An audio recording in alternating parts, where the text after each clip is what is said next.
I once knew a nigga whose real name was William. His primary concern was making $1 million, being the illest hustler that the world ever seen. He used to fuck movie stars and sniff coke in his dreams. A corrupted young mind at the age of 13. Nigga never had a father and his mom was a fiend. She put the pipe down, but for every year she was sober, her son's heart simultaneously grew colder. He started hanging out, selling bags in the projects, checking the young chicks looking for hit and run prospects. He was fascinated by material objects, but he understood money never brought respect. He built a reputation cause he could hustle and steal, but got locked once and didn't hesitate to squeal. So criminals he chilled with didn't think he was real. You see, me and niggas like this have never been equal. I don't project my insecurities on other people. He fiended for props like addicts with pipes and needles, and so he felt he had to prove to everyone he was evil. A feeble-minded young man with infinite potential, the product of a ghetto-bred capitalistic mental. Coincidentally, dropped out of school to sell weed, dancing with the devil, smoked until his eyes would bleed. But he was sick of selling trees and gave in to his greed.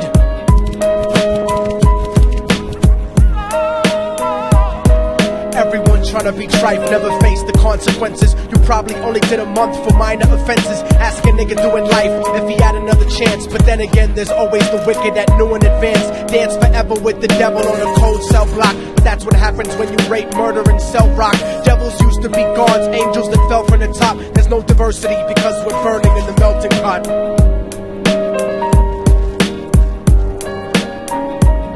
So Billy started robbing niggas, anything he could do to get his respect back in the eyes of his crew. Starting fights over little shit up on the block. Stepped up to selling mothers and brothers the crack rock. Working overtime, making money for the crack spot. Hit the jackpot and wanted to move up to cocaine. Fulfilling the Scarface fantasy stuck in his brain. Tired of the block niggas treating him the same.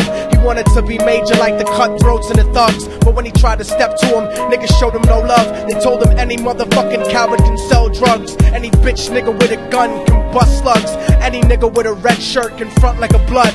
Even Puffy smoked the motherfucker up in the club. But only a real thug can stab someone till they die. Standing in front of them, staring straight into their eyes. Billy realized that these men were well guarded, and they wanted to test him before business started. Suggested raping a bitch to prove he was cold-hearted. So now he had a choice between going back to his life or making money with made men. Up in the sight, his dreams about cars and ice made him agree a hardcore nigga is all he ever wanted to be. And so he met them Friday night at 2:45.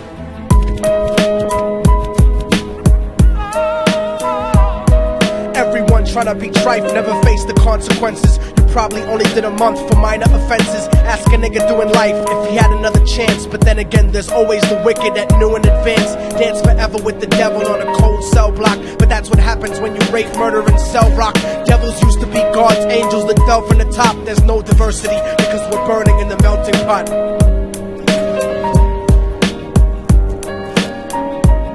They drove around the project slow while it was raining, smoking blunts, drinking and joking for entertainment, until they saw a woman on the street walking alone, 3 in the morning, coming back from work on her way home. And so they quietly got out the car and followed her, walking through the projects. The darkness swallowed her. They wrapped her shirt around their head and knocked her onto the floor. This is it, kid, now you got your chance to be raw. So Billy yoked her up and grabbed the chick by the hair and dragged her into a lobby that had nobody there. She struggled hard, but they forced her to go up the stairs. They got to the roof and then held her down on the ground, screaming, "Shut the fuck up and stop moving around." The shirt covered her face, but she screamed and clawed. So Billy stomped on the bitch till he broke in her jaw. Them dirty bastards knew exactly what they were doing. They kicked her until they cracked her ribs and she stopped moving. Blood leaking through the cloth, she cried silently.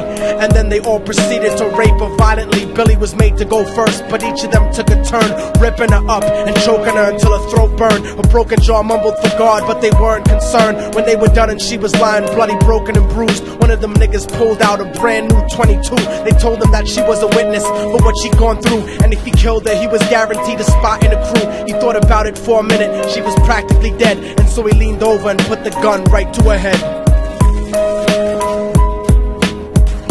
I'm falling and I can't turn back.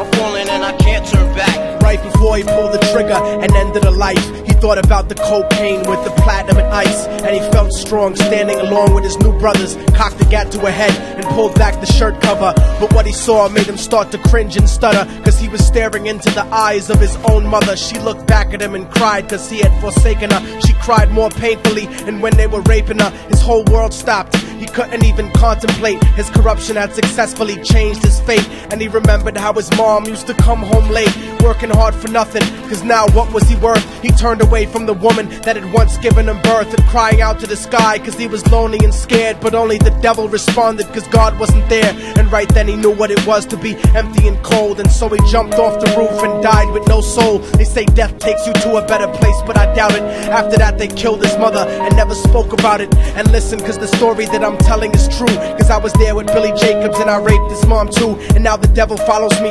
everywhere that I go. In fact, I'm sure he's standing among one of you at my shows, in every street cipher listening to little thugs flow. He could be standing right next to you and you wouldn't know. The devil grows inside the hearts of the selfish and wicked. White, brown, yellow and black color is not restricted. You have a self-destructive destiny when you're inflicted, and you'll be one of God's children that fell from the top. There's no diversity because we're burning in the melting pot. So when the devil wants to dance with you, you better say never, because a dance with the devil might last you forever.